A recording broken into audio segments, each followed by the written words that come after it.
서론을 생략하고 바로 말씀에 들어가겠습니다. 지난번에 잠시 언급했었죠. 스데반이 공회 앞에 선 것. 이제 우리가 앞으로 스데반의 설교를 볼 것인데, 이것은 사도행전 5장에서 베드로를 위시한 사도들이 공회 앞에 선 것과 그 성격이 다릅니다. 다시 말해서 스데반 이전의 초대교회가, 특별히 베드로와 요한이 전했던 복음과 스데반이 전했던 복음과 다르단 말입니다. 다르다는 것은 앞에서 전한 복음이 복음이 아니라는 뜻이 아닙니다. 그러나 스데반 이전의 초대교회는 자기들한테 불리한 한 가지를 빼고 전했습니다. 예수님이 왜 유대당국자들에게 미움을 사서 백성들도 다 동요하고 그래서 십자가에 달려 죽으셨는데, 물론 그것이 하나님의 뜻입니다만 이유가 뭡니까?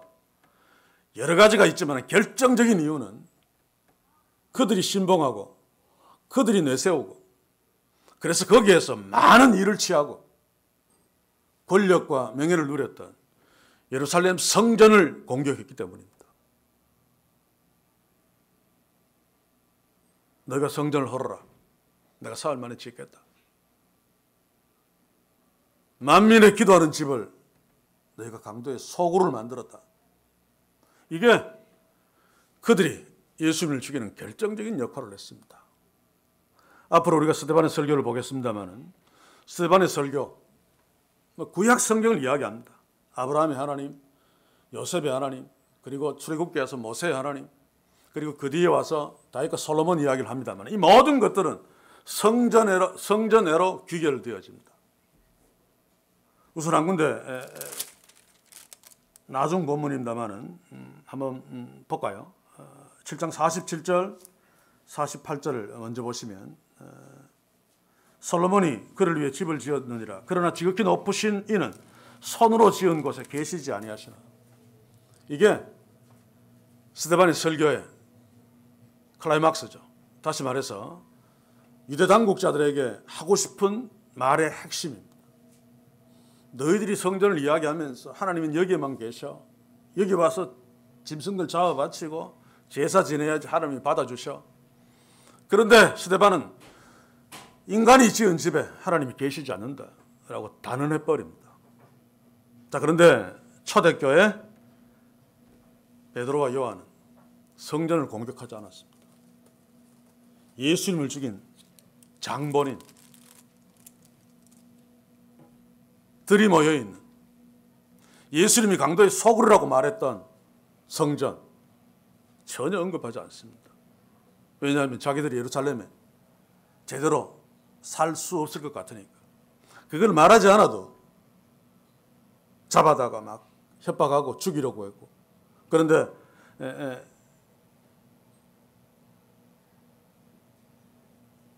바리새파 거두인 가말리엘 때문에 살아나기도 했습니다만, 그러나 사내들이니 가말리엘 말이고 뭐고 간에 죽이려고 마음먹었으면 얼마나 죽일 수 있습니다.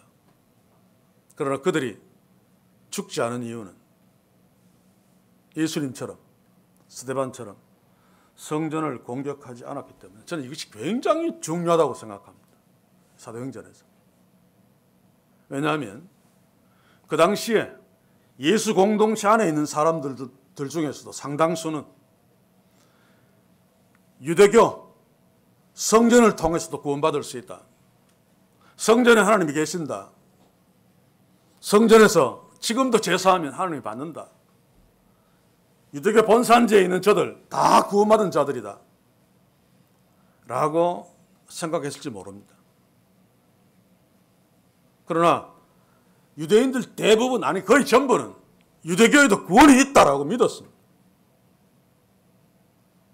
그러니 베드로와 요한이 복음을 전할 적에 예수 그리스도만이 구원자시다 라고 하면서 유대교에는 구원이 없어라고 이야기해 주어야 됩니다.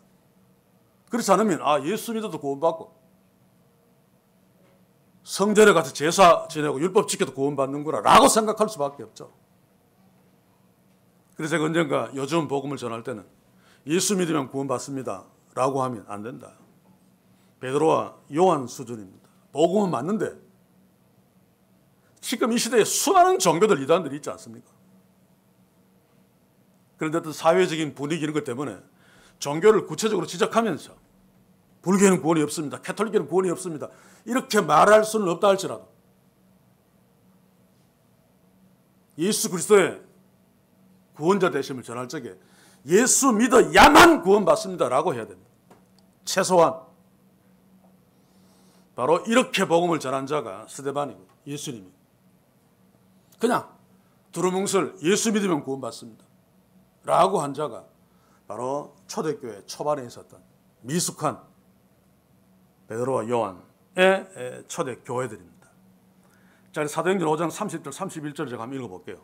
이들이 전한 복음, 너희가 나무에 매달아 죽인 예수를 우리 조상의 하나님이 살리시고 십자가에 달려 죽으신 그 예수 하나님이 살리셨다.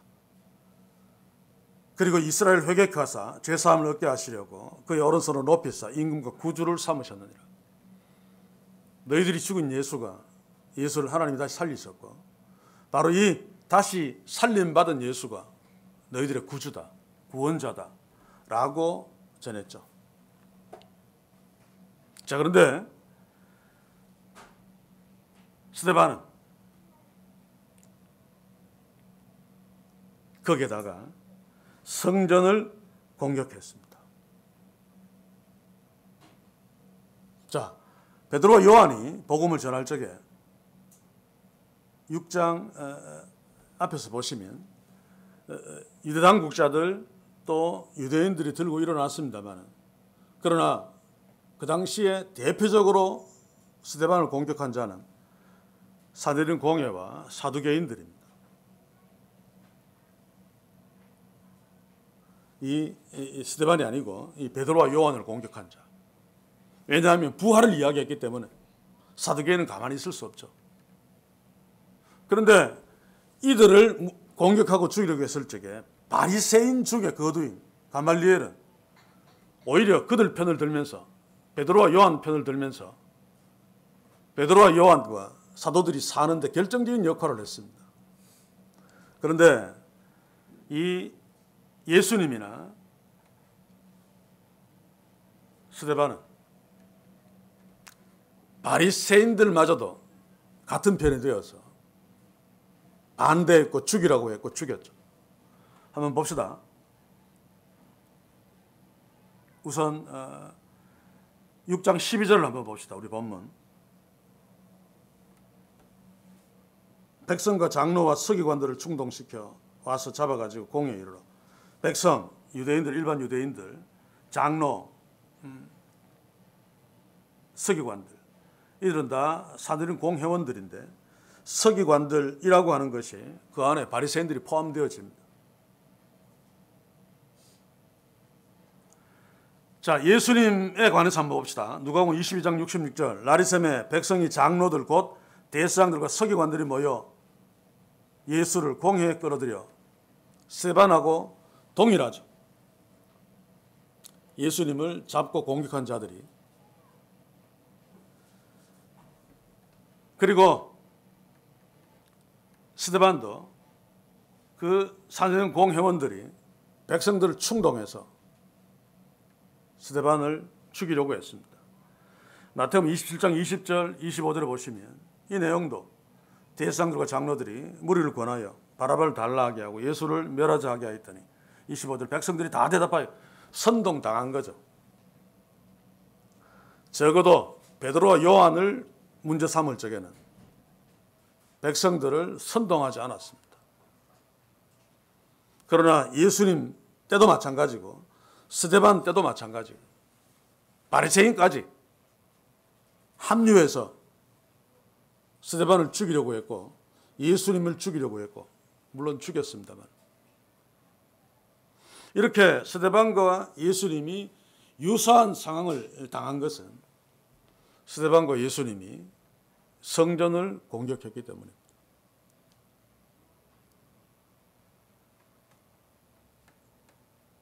그래서 성전을 중심으로 수많은 이익을 챙기고 명예와 인기, 권력을 누렸던 그런 유대 당국자들이 백성들을 선동해서 스데반을 죽이려고 한 것입니다.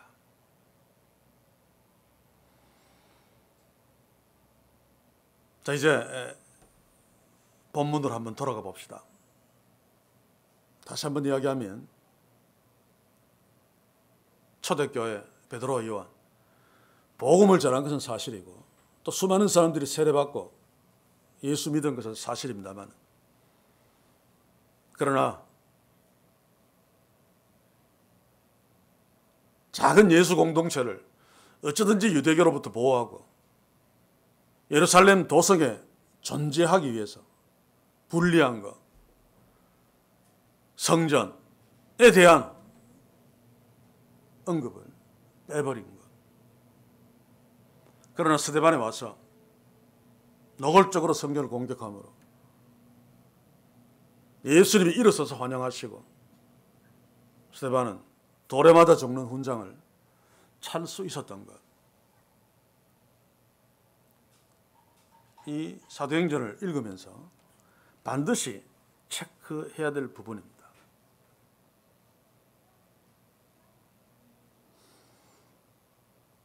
이제 뒤에 스데반의 설교가 나오겠습니다마는 이 모든 설교도 이 설교가 너무 길어서 많은 사람들이 비난합니다. 조지 버나드 쇼 같은 분은, 이것도 신학자인데 이 양반도 하나님 없는 신학자죠. 스데반은 무척이나 참기 힘든 설교자이다. 서툴고 자만에 빠진 따분한 사람이다. 스데반은 의회에서도 자기보다 더 잘 알고 있는, 구약 성경을 더 잘 알고 있는 사람들에게 이스라엘 역사에 대해 장황하게 이야기하는, 그리고 디벨리우스도 스데반의 설교는 흥미롭지도 않고 요점도 없고 대부분 부적절하다라고 말하고 있습니다. 그것은 스데반의 설교 요지를 놓쳐서 그런 거죠. 이 부분을 염두에 두면서 먼저 1절을 한번 봅시다. 제사장이 가로되 이것이 사실이냐? 고소를 했겠죠. 그 고소의 내용에서 아마 예수님처럼 성전을 공격한 것이 포함되어져 있을 것입니다. 이렇게 취조를 하니까 스데반이 2절 이하에서 최후 진술을 합니다. 그래서 2절 이하에서 53절까지 긴 설교인데, 스데반의 설교 내용은 오늘 우리가 보는 아브라함에 대해서, 또 다음 시간에 볼 요셉, 출애굽기의 모세, 이스라엘 왕들의 다윗, 솔로몬 이야기까지 나옵니다만, 이 모든 것들은 너희들이 지금 백성들을 속이고 있는 그 성전이 가짜야 라고 하는 것을 지적하기 위해서입니다. 따라서 우리는 앞으로 설교를 보면서 스데반이 왜 아브라함 이야기를 했고, 아브라함의 하나님을 이야기했고, 요셉을 이야기했으며 또 왜 모세 이야기를 했는가, 그의 설교에 숨은 의도를 간파하면서 말씀들을 살펴나가야 할 것입니다. 가슴에 새길 것은 바로 예수님이 지적하신 강도의 굴렬이 되어버린, 그러나 대부분의 사람들이 거기에 하나님이 계신다, 거기서 제사하면 하나님을 받는다, 거기에서 막 열심을 내어 막 섬기고 막 하는 자 하나님이 축복하신다, 그렇게 생각했습니다. 어쩌면 예수님이 이 땅에 오시면 이 땅이 자랑하는, 조국 교회가 자랑하는 그 수많은 화려한 교회당을 향해서 너희들이 내 집을 강도의 굴렬로 만들었다 라고 책망하실지 모르겠습니다. 자, 이제 스데반의 설교를 한번 봅시다. 2절, 스데반이 가로되 여러 부형들이요. 이 부형은 아버지와 형제들이요, 자기를 죽이려고 하는 유대인들을 향해서 나의 가족이다 라고 부름으로 스데반은 여전히 그들을 사랑하고 있음을 표현하고 있습니다.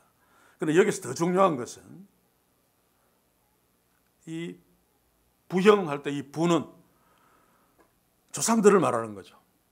유대인들은 조상도 아버지도 다 우리말로 하면 그냥 아버지라고 부릅니다. 증조 할아버지도 아버지, 아들도 아들이라 부르고 손자도 아들이라 부르죠. 그래서 여기서 부형들이여라고 하는 것은 거기에 있는 사람들 중에서도 아버지가 있겠죠. 또 그들의 바로 위에 할아버지. 그 시대에 주도권을 잡고 있는 유대인들 그리고 형제들이라고 이야기하면서 아브라함과 비교하고 있는 것입니다. 아브라함이 그들의 조상, 그들의 아버지 아닙니까? 그들의 파트너죠. 자, 유대인들은 자신들이 아버지고 또 자기의 할아버지도 아버지고 아브라함도 아버지인데 문제는 스데반은 지금 아브라함을 이야기하면서 보시면 아브라함이 하란에 있기 전에 메소포타미아에 있을 때 영광의 하나님이 그에게 보였다라고 말하죠. 그냥 하나님도 아니고 영광의 하나님, 영광, 셰퀴나. 솔로몬이 성전을 복원할 적에 구름이 성전에 쫙 가득 찼죠. 그게 하나님의 임재를 나타내는 하나님의 영광, 셰퀴나입니다. 그 뒤에 예수님 당시 또 초대교회 대제사장들, 제사장들, 성전 당국자들은 아무것도 눈에 보이지 않아도 하나님의 영광이 여기에 있다. 정말 있어도 눈에 보이지는 않겠죠. 솔로몬 시대는 특별히 헌당식 때 사람들의 눈에 보이도록 구름으로 확 채워서 하나님의 임재, 하나님의 현현을 알게 했습니다만, 그러나 지금 스데반은 아브라함을 이야기하면서 너희들이 성전에 하나님의 영광이 있고 성전에만, 그리고 성전에만 하나님이 계셔서 하나님이 제사장인 대제사장인 우리를 통해서만 말씀하신다 라고 하는 거짓말을 폭로하고 있는 것입니다. 저 메소포타미아에 있을 때 갈대아 우르죠. 거기에는 우상들 천지입니다. 성전이 아닌데, 성전이 있기도 전인데, 유대 예루살렘과는 거리가 한참 멀어도 먼 곳에 하나님이 아브라함에게 그의 영광을 나타내셨다. 그에게 영광의 하나님이 그에게 보여주셨다. 이건 뭐냐 그 말입니다. 너희 말대로라면 여기에서는 아브라함이 하나님의 영광, 영광의 하나님을 보지 못해야 된다. 그런데 하나님께서 저 이방 땅, 우상이 득실거리는 그곳에 성전이 있기도 전에 하나님이 거기에 임재하셔서 아브라함에게 나타나셨다. 그렇다면 너희가 성전에만 하나님이 있다는 거, 그 거짓말이 아니냐라고 하는 말입니다. 오늘 이 시대에도 이 단순한 교회당 건물, 사람들이 모여서 예배할 때는 기중하죠. 함께 공동체에 모여 예배하는 그 아늑한 장소를 제공하기 때문에. 그러나 건물 자체는 아무런 의미가 없습니다. 건물이 비어 있을 때는 아무런 의미가 없습니다. 아무것도 아닙니다. 그냥 건물이죠. 그런데도 이 시대 교회들은 성전이라고 이야기합니다. 예루살렘 성전은 상징적으로 예수 그리스도를 상징합니다. 그리고 거기 아무도 없다 할지라도 하나님의 임재를 상징합니다. 그러나 예수님이 오시고 진짜 성전은 예수님이 오시고 난 뒤에는 그림자인 성전 기능을 다 했죠. 그러나 그럼에도 불구하고 유대 당국자들은 눈에 보이는 성전 건물을 통해서 수많은 이익들을 챙기고 수많은 나쁜 짓들을 했습니다. 그래서 예수님이 대놓고 강도의 소굴이다 라고 말씀하신 거죠. 오늘 이 시대 다르지 않습니다. 교당 건물을 성전이라고 이야기하고, 그러니 많이 바쳐야 될 것 아니냐. 성전에 왔으니까. 성전을 짓는데 너희 전 재산을 바쳐도 아깝지 않는 것이 아니냐. 이따위 거짓말들을 하면서 교회 당국자들이 부를 챙기고 명예를 챙기고 스스로 자기를 높이고 폼 잡고 있단 말입니다. 그래서 오늘 이 말씀은 오늘 이 시대에 예루살렘 성전과 같이 강도의 굴렬로 만들어버린, 그러나 껍데기는 예루살렘처럼 금칠을 하고 화려한 한국교회를 향해서 성령의 시스템을 통해서 지적하고 외치는 말씀이라고 믿어집니다. 계속해서 한번 5절을 봅시다. 그러나 여기서 발붙일 만큼도 유업을 주지 아니하시고, 자, 가나안 땅으로 옮기라고 4절에서 이야기했는데 거기서 발붙일 땅도 주지 않았습니다. 그런데도 아브라함은 하나님이 함께 하시니까, 하나님이 계속 말씀하고 계시니까 그 하나님을 믿었습니다. 보십시오. 말도 안 되는 얘기를 하죠. 이 땅은 아직 자식도 없는 저와 저의 씨에게 소유로 주시겠다고 약속하셨으며, 또 이같이 말씀하시되 그 씨가 다른 땅에 나그네 되리니 그 땅에 종을 삼아, 그 땅 사람이 종을 삼아 400년 동안 괴롭게 하리라. 이런 허황된, 사실은 허황된 말이 아닙니다만 그런 말들을 아브라함이 하셨고, 아브라함은 이 모든 것들을 믿었습니다. 이런 말들을 하는 내면에는 너희들은 눈에 보이는 예루살렘 성전에 하나님이 계신다. 그리고 막 제사하면서 거룩한 폼 잡고 기도도 막 크게 하면서 정말로 아브라함처럼 하나님의 음성을 듣고 있느냐? 정말로 아브라함처럼 하나님의 말씀에 순종하고 있느냐? 아니지 않느냐? 라고 지적하고 있는 것입니다. 가나안 땅에 가라, 고향 땅을 버리고 가라 그래놓고 그곳에서 발붙일 땅도 유업으로 주지 않았다. 막벨라 동굴 하나만 아브라함의 부동산입니다.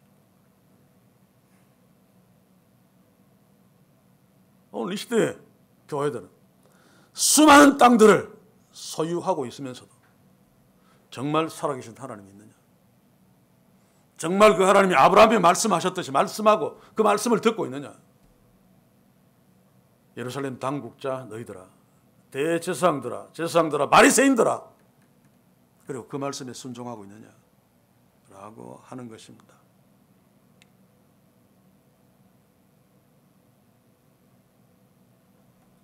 이제 우리에게 한번 비추어 봅시다. 우리에게는 아브라함의 하나님이 있는가? 땅 한 평 안 주어도, 또 네가 아들도 없는데 백세 아들을 주어서 아들로 또 그 씨로 하나님의 유업이 기업을 주겠다. 가나안 땅을 주겠다. 또 막 저 엉뚱한 데 가서 400년 동안 종살이하고 이런 황당무계한 것처럼 보이는 말을 하나님이 하셔도 아브라함처럼 귀 기울이고 들으면서 아멘 하면서 순종하며 나아가는 가는가? 너희들에게는 아브라함의 살아계신 하나님이 너희들에게는 있는가? 허황되게 보이는 모든 것들은 하나님이 아브라함에게 하신 약속들입니다. 그렇죠? 언약의 하나님. 우리에게도 성경 말씀을 통해서 수없는 언약을 하고 계시잖아요. 그런데 예루살렘 성전에는 하나님을 이야기하면서도 아브라함의 하나님, 진짜 하나님은 없었습니다. 화려한 성전만, 그 껍데기만 있었죠. 그래서 사기치지 마라 라고 하는 것이 지금 스데반이 그들을 향해서 아브라함의 이야기를 하며 설교하고 있는 내용입니다.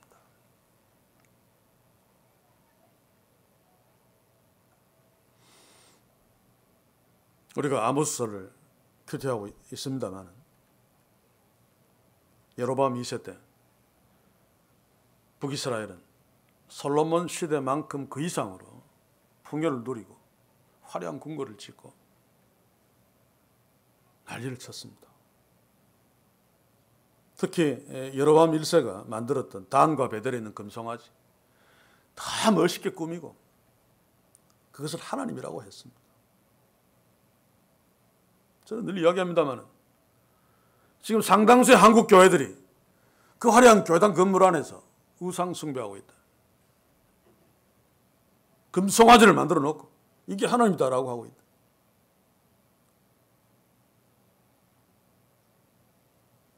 실제로 어느 교회라고는 얘기하지 않겠습니다만 한국을 대표하는 교회, 그 화려한 광대상 전면에 왼쪽에 큰 십자가를 멋지게 세워놓고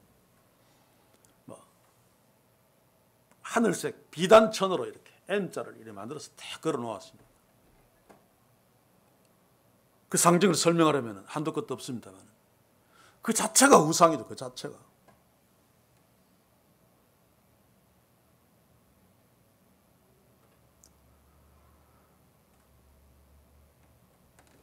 영광의 하나님이 진짜 있으면 아브라함에게처럼 발붙일 땅이 없어도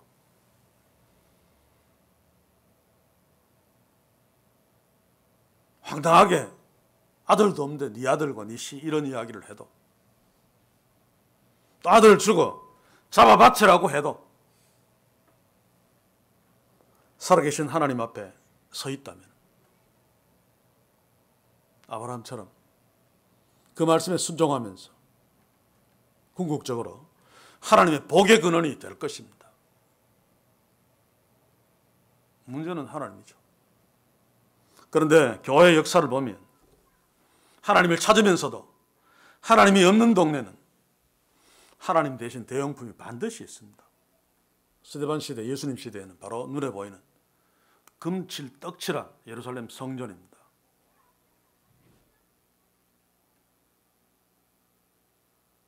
그러나 진짜 하나님이 있으면 그 하나님의 약속을 붙들면 하나님의 영광이 없는, 하나님의 약속이 없는 그런 세상 것들에 집착하지 않습니다. 한번 보십시오. 주의 제자들. 영광의 주님을 만났을 적에 어부들은 바다와 배와 그물과 가정마저도 버리고 세리는 자기한테 돈을 주는 그 세관단을 내팽개치고 주님을 따랐습니다. 영광의 주님을 만난 바울, 자신의 그 모든 특권들을 배설물로 여겼습니다. 오늘 영광의 주님을 만난 스데반, 생명까지도 초계같이 주의 영광을 위해, 복음을 위해 버렸습니다. 그러나 성전을 화려하게 꾸며놓은 유대교, 눈에 보이는 성전에만 집착했기 때문에, 그 성전이 곧 하나님이기 때문에 성전을 공격한 예수님을 죽일 수밖에 없었고 성전을 공격한 스데반을 죽일 수밖에 없었습니다. 그렇다면 한국교회가 왜 화려한 성전도 아닌데 거기에 왜 집착하겠습니까? 여러분들은 잘 모를지 모릅니다. 저는 어릴 적에 고향교회에서 그 교회당 건물을 짓기 위해서 수많은 부흥회를 했고 또 부교육자로 있으면서도 수없이 경험했습니다. 성전 건축이 하나님이 기뻐하시는 제1호입니다. 1호. 그리고 성전 건축하면 하나님이 가장 기뻐한다. 그래서 하늘 문을 열고 막 물질을 쏟아붓는다 라고 하는 것이 메시지의 핵심 내용이 주제입니다. 거짓말 아니에요. 거짓말. 이런 거짓말 위에 이 시대의 교회들이 화려하게 서 있단 말입니다. 그 뒤에는 수많은 사람들의 눈물들이 있을 것입니다.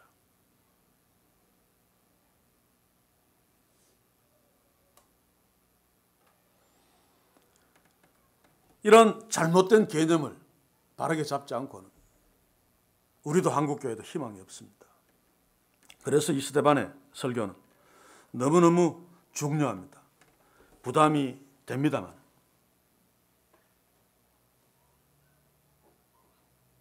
왜 유대 당국자들이 스데반 시대, 예수님 시대에 예루살렘 성전을 강조하면서 성전에만 하나님이 계신다라고 했을까? 의도적은 아니겠지만 심리적으로 성전 밖에는 하나님이 없게 되는 거죠. 그래서 유대 당국자들, 바리새인들, 서기관들 성전 안에서는 성전 안에 사람들이 많이 모이니까 굉장히 거룩하게 폼을 잡았을 것입니다만 성전 밖에서 골목 속 뒤에서 어두컴컴한 데서 얼마나 나쁜 짓을 많이 했습니까? 성경은 구체적으로 지적하고 있지는 않습니다만 그래서 예수님이 회칠한 무덤아라고 말했습니다. 평토장한 무덤아. 평토장은 편편하기 때문에 길처럼 보이지만 그 밑에 더러운 시체가 숨어있고 회칠한 무덤에 하얀 회칠을 해놓으면 회칠한 이유는 뭔데 사람들이 보고 저 무덤 안에 시체가 있다는 것을 확인하도록 하기 위함입니다. 원래는 시체 없는 무덤은 뭐 만져도 되고 지나가도 오염 안 되죠. 부정 안 타죠. 근데 시체가 동굴 속에 들어가 있는 무덤은 지나가다가 잘못하면 오염되니까 하얀 회를 칠해서 사람들에게 보여주었습니다. 먼 데서 보고 저 회칠했구나. 저 안에 시체가 있겠네. 빙 돌아가고. 그런데 그런 무덤이 회를 칠했기 때문에 훨씬 더 깨끗해 보이죠. 성전을 중심한 유다 당국자들, 바리새인들, 예수님은 바로 그런 회칠한 무덤이라고 이야기했습니다.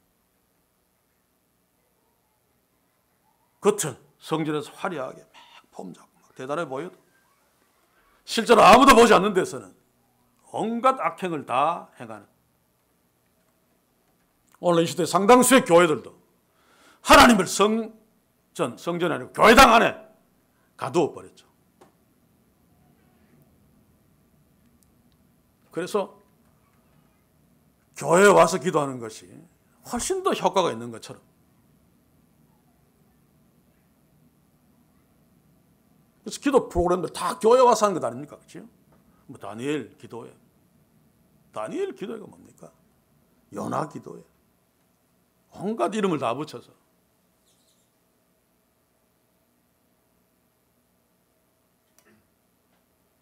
그러면 성전 밖은 그들의 죄 짓는 놀이터가 될 수밖에 없습니다. 이게 메시지로 전해지지 않아도 알게 모르게 우리들 몸에도 배어있기 때문에, 우리도 교회당 안에 들어오면 하나님을 의식하면서도 교회당 밖으로 나가서 세상에 나가서 살면 하나님을 잊어버리잖아요.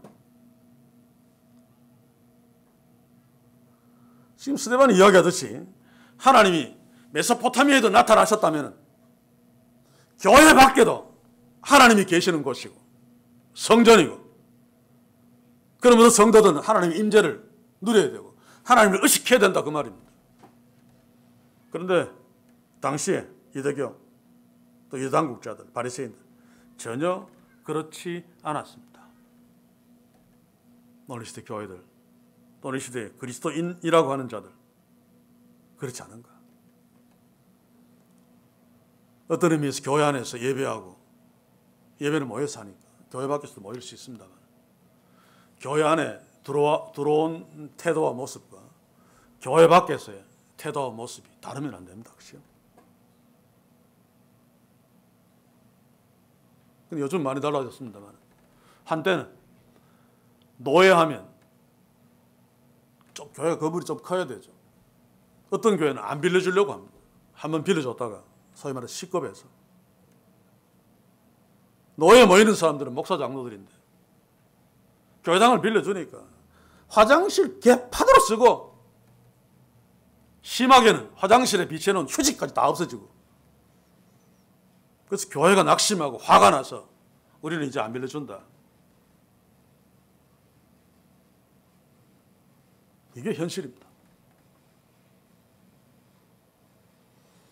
여러분들은 어떻습니까?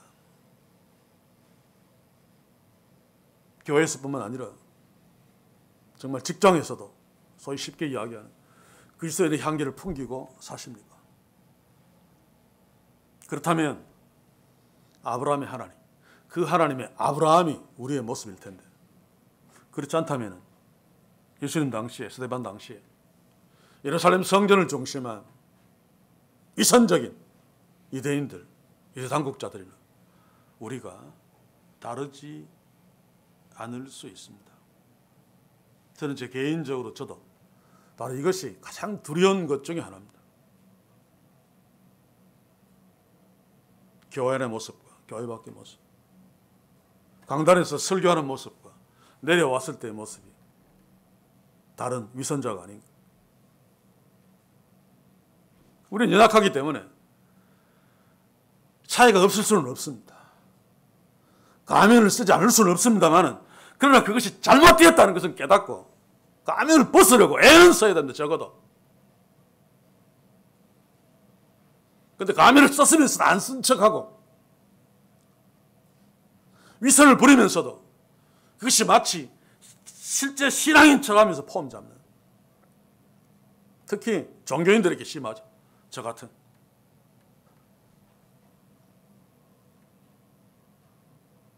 오늘이 스데반이 말하는 아브라함의 하나님을 보면서 우리 교회는 영광이 있다라고 하면서도 하나님의 셰키나가 전혀 없는 예루살렘 성전을 붙들고 있는 당시의 가짜 하나님의 백성들이 아니라 비록 초라한 교회지만 하나님의 셰키나가 있는, 비록 초라한 공동체지만 하나님의 영광을 놓치지 않고 그 영광을 붙들고 아브라함처럼 주의 음성을 들으면서 그 하나님의 말씀이 황당하다 할지라도 하나님이 말씀하셨다라고 하는 분명한 믿음을 가지고 그 말씀대로 순종하며 하나님이 인도하시는 대로 따라가는 진짜 영광의 하나님이 있는 저와 여러분들 이 교회 되는 축복이 있기를 주의 이름으로 간절히 소원합니다. 자, 이제 한 가지만 더 살피고 말씀을 마치겠습니다. 자, 아브라함 이야기를 하고 있는 스데반에 빼놓을 수 없는 또 한 가지 외침은 너희들의 하나님 그렇게 귀하게 여긴다고 하면서, 그렇죠, 그렇지? 하나님께 바치는 제물 율법에서도 이야기하고 있지만 일일이 염소가 되면 이 사이를 살펴서 흠이 있나 없나를 살핍니다. 그런데 진짜 목적은 뭡니까? 정말로 하나님께 흠없는 제물을 드리기 위해서 그렇게 살펴서 흠없는 송아지, 흠없는 염소를 드리라고 그랬는데, 예수님 당시에, 스데반 당시에 성전에서 그렇게 검사한 것은 자기들 것을 팔아먹기 위해서입니다. 그냥 집에서 가져온 것은 아무리 흠이 없어도 보라껴. 예수님 당시에 예수님이 성전 마당에서 막 상을 뒤엎고 짐승을 막 짐승 팔고 돈 바꾸는 상인들에게 막 책망했듯이 거기에서 사는 것만 제사할 수 있었습니다. 흠이 있어도 상관없습니다. 왜냐하면 유당국자와 다 짜고 있기 때문에.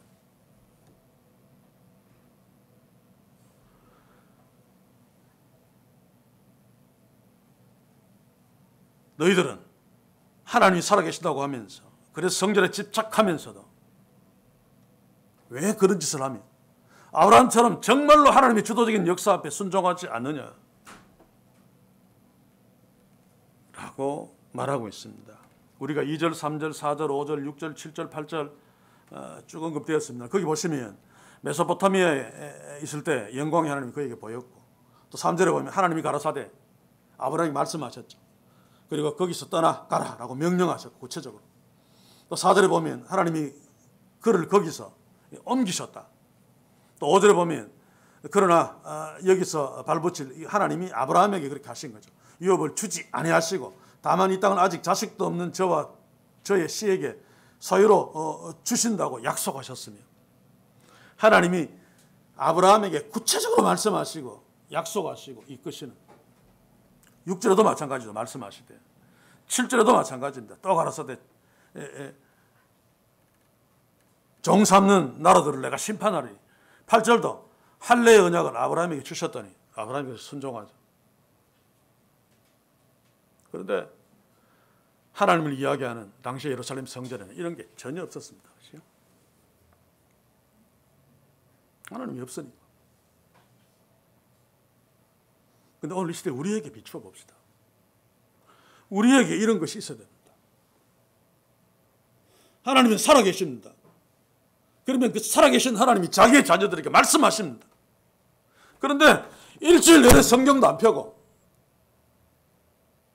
그렇게 매일의 말씀 묵상을 강조해도 그냥 한쪽 귀로 듣고 한쪽 귀로 흘러버리는 그냥 살아가는 사람들. 아브라함의 하나님이 없이 살아가는 거죠. 말씀하시는 하나님 음성을 들으며 그 말씀대로 순종하며 사는. 물론 인간은 연약하기 때문에 실패합니다.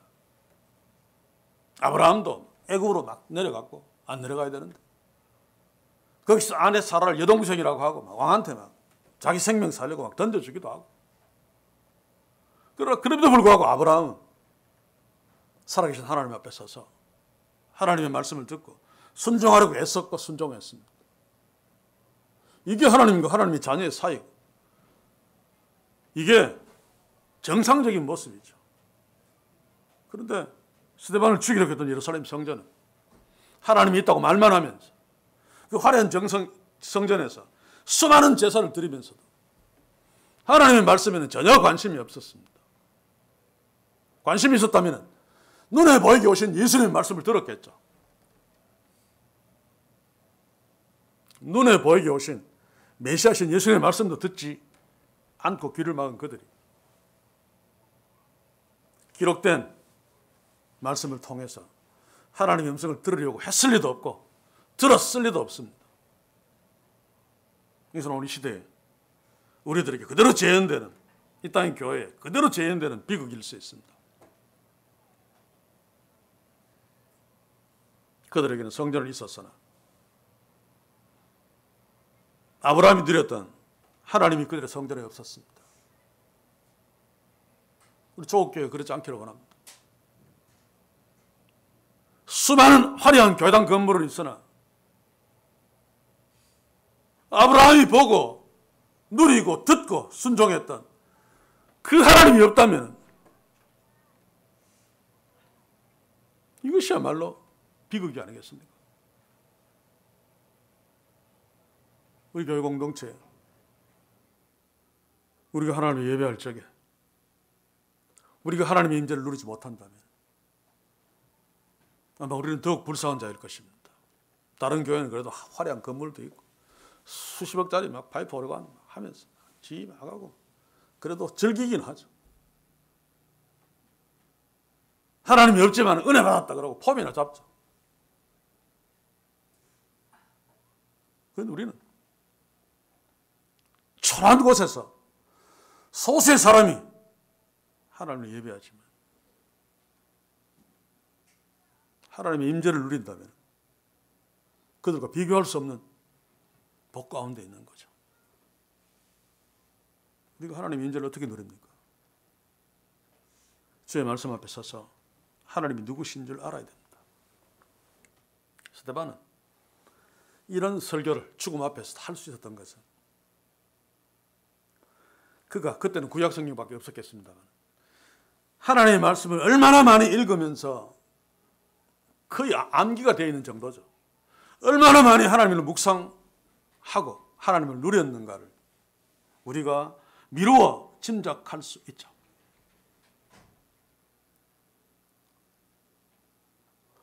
이제 야곱의 케이스를 한번 보고 말씀을 마칩시다. 자, 야곱이 하나님이 없을 때 그는 하나님을 불렀을 것입니다. 그때도 아마 제사를 지냈으니까. 그런데 야곱에게는 하나님이 없었습니다. 그래서 하나님의 말씀에 순종하지 않습니다. 자기의 이익에만 집착하죠. 장자의 명분을 위해 보통 설교할 때에 야곱은 막 거짓말을 내서 사기를 쳤지만 그래도 장자의 명분이 하나님의 축복, 그 하나님의 축복이 귀한 줄 알고 그거 가지려고 했다. 말도 안 되는 소리입니다. 하나님의 축복이라고 이해했으면 그게 귀한 줄 알고 가지려고 했으면 거짓말해서 가지려고 하지 않았을 것입니다. 하나님을 안다면. 야곱이 노렸던 것은 에서에게 돌아가는 이삭의 재산입니다. 재산. 이 장자의 명분이죠. 그것밖에 없어서 하나님이 없습니다. 하나님이 있다면 하나님이 장자에게 주려고 한 하나님의 법을 사기쳐서 어기면 안 되죠. 그것 가지려고 아버지도 속이고 그게 들켜서 도망가고 외삼촌 집에 가서는 라반을 속이고 라반에게 속기도 하고 이 야곱은 하나님까지도 이용하죠. 도망가기 전에 베델에서 하늘의 천사들이 오르내리는 환상을 보면서 하나님이 나를 지켜주셔서 다시 돌아오게 하면 10분의 1, 재산의 10분의 1을 드리겠습니다. 야곱은 그거 지키지 않았습니다. 그런데 야곱이 하나님을 의식하고 하나님 앞에 서니까 어떻게 변했습니까? 히브리서 11장 22절 한번 읽어보겠습니다. 믿음으로 야곱은 죽을 때에 요셉의 각 아들에게 축복하고 이게 배경이 뭔가 하면 창세기 48장 17절 18절입니다. 요셉이 그 아비가 우수를 에브라임의 머리에 얹은 것을 보고 기뻐하지 아니하여 아비의 손을 들어 에브라임의 머리에서 므낫세의 머리로 옮기고자 하여 그 아비에게 이르되 아버지여 그리마옵소서 이는 장자니 우수를 그 머리에 얹으소서. 므낫세가 장자입니다. 야곱도 그것을 알고 있습니다. 그러면 요셉이 야곱의 우수를 거기 얹도록 여기에 므낫세를 앉히고 여기에 에브라임을 앉혔을 것입니다. 그런데 야곱은 이렇게 안수를 하죠. 히브리서 11장 21절에서 요셉이 각 아들에게 축복하고라고 하는 것은 바로 이것이 야곱의 믿음이라는 것입니다. 야곱은 요셉을 얼마나 사랑했겠습니까? 오랫동안 죽은 줄 알았는데 애굽의 총리 대신에 되어 나타났습니다. 그 요셉이 지금 아버지한테 간절하게 부탁하고 있습니다. 므낫세의 우수를 얹고, 장남이니까 당연히 이렇게 하시옵소서, 이래 하지 마십시오. 총리 대신에 지금 부탁하는데, 그리고 자기 야곱의 가족 70인의 은인이죠. 가나안 땅에서 흉년으로 굶어 죽을 판인데 요셉 백 때문에 고센으로 옮기지 않았습니까? 그리고 야곱은 오랫동안 요셉에게 미안했을 것입니다. 형들이 죽여버린 거 모르고 팔려갔다 그러면 무슨 wanted 사람을 찾습니다라고 붙이고 애굽으로 막 사람을 보내서 한번 찾아보기도 해야 되는데 안 했습니다. 아들에게 정말로 미안했을 것입니다. 그래서 요셉이 이렇게 해달라면 옛날 야곱 같았으면 당장 그렇게 했을 것입니다. 자기의 이익을 위해서 형도 속이고 아버지도 속이는 그런 인간인데 그 빽 좋은 그 큰 나라 애굽의 이인자가 아버지 이렇게 해주십시오. 또 실제로 아무도 욕하지 않을 것입니다. 하나님의 법이니까. 당연히 그렇게 할 텐데 야곱은 그렇게 하지 않았습니다. 성경 한번 봅시다. 창세기 48장 19절. 아비가 허락지 아니하여 가로되 나도 안다. 내 아들아 나도 안다. 네가 말하는 거 이게 장남인 줄, 이 차남인 줄 안다. 나도 그러고 싶어. 그러나 하나님이 그렇게 하지 말라고 해. 하나님이 이렇게 하라고 해. 바로 이것입니다. 그렇죠? 그래서 히브리서 11장 21절에서 믿음으로 야곱은 죽을 때에 요셉의 각 아들에게 하나님의 뜻대로 축복하고 하나님 앞에 서 있었던 야곱의 모습입니다. 하나님이 없었던 야곱은 자기 유익을 위해서 아버지도 속이고 외삼촌도 속이고 형도 속이고 했었는데 살아계신 하나님 앞에 그가 서니까 하나님을 의식하니까 요셉이 부탁해도 나도 알아. 그러나 나는 하나님의 말씀대로 할 수밖에 없어. 라고 손을 엮었어요. 차남인 에브라임에게 장자의 축복을 한 야곱. 이게 오늘 이 시대 교회의 모습이 되어야 돼요. 우리의 모습이 되어야 됩니다. 하나님의 말씀대로 순종하는. 바로 그것이 하나님 앞에 있다는 증거죠. 그런데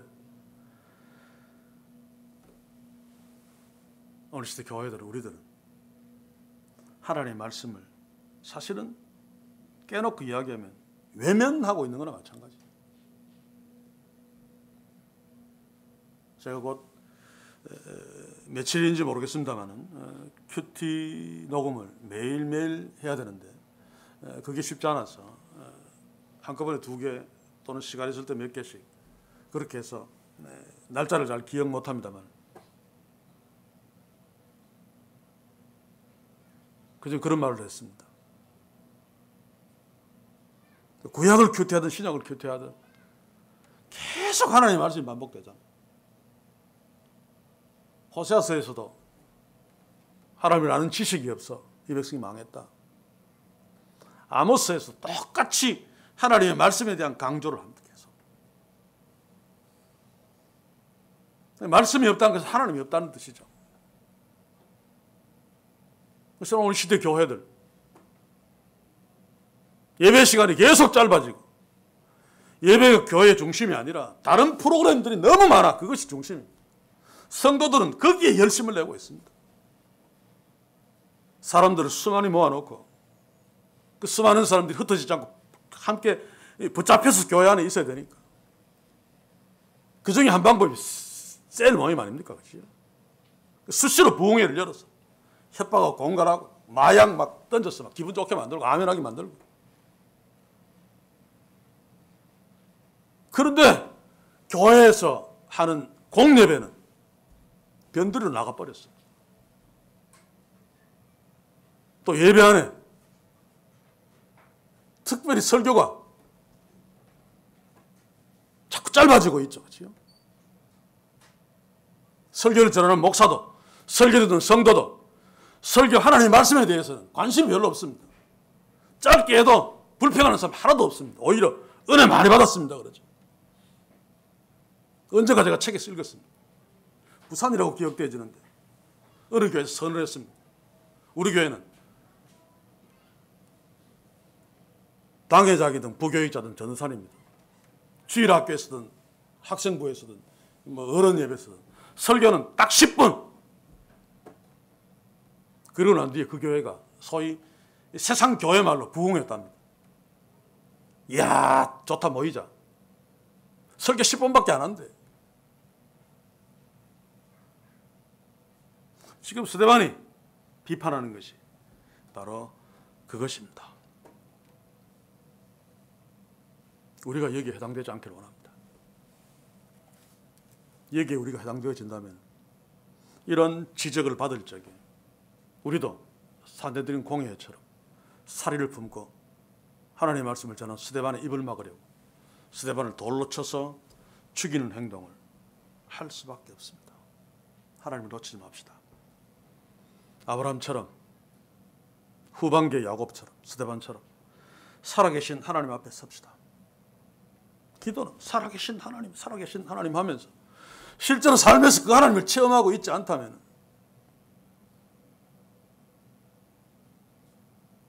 그 하나님을 감각적으로 체험하는 게 아닙니다. 하나님 우리에게 주신 이 계시의 말씀을 통해서 하나님을 아는 거죠. 아는 거. 그러면 하나님이 내 앞에 계신다는 것을 압니다. 안다는 것을 믿는다는 거죠. 그러면 그 하나님께 예배할 수 있습니다. 그 하나님께 기도할 수 있습니다. 성경을 읽으면서 그 하나님의 음성을 들을 수 있단 말입니다. 우리는 살아있는 하나님 앞에서 살아있는 신앙생활을 하는 살아있는 하나님의 자녀, 살아있는 교회 공동체, 살아있는 것을 누리는 진짜 축복이 있기를 주의 이름으로 간절히 소원합니다. 기도합시다. 주여, 스데반이 공격한 예루살렘 교회를 중심한 산헤드린 공회, 이제 당국자들, 유대인들 철저하게 하나님을 외면하고 그 성전을 통해서 자기들의 이익과 자기들의 명예와 자기들의 권력만 관심을 가졌다. 그런데 우리에게도 그런 모습들이 있습니다. 교회에서는 아니라 할지라도 예배 가운데서는 아니라 할지라도 세상에 나가 살며 하나님을 자주 놓치고 아니 길게 놓칠 때가 많습니다. 주여 우리를 불쌍히 여기 주옵소서. 스데반처럼 아브라함처럼 후반기의 야곱처럼 살아계신 하나님을 의식하며 주의 말씀을 들으며 비록 황당한 말씀이라 할지라도 주의 말씀대로 순종함으로 살아계신 하나님을 누리는 진짜 복받은 하나님의 백성으로 이 땅을 살게 하옵소서. 이 교회 공동체가 하나님의 임재가 있는 하나님의 영광이 있는 공동체로 축복하시고 우리의 가정이 하나님의 영광이 있는 가정, 우리 한 사람 한 사람이 우리 심령 속에 영광의 하나님 성령이 계시는 그런 성전으로 주여 축복하시어서 이 모든 것들이 삶 가운데 그대로 영향을 주며 퍼져나가는 진짜 그리스도인으로 살게 하옵소서. 예수님의 이름으로 기도하옵나이다. 아멘.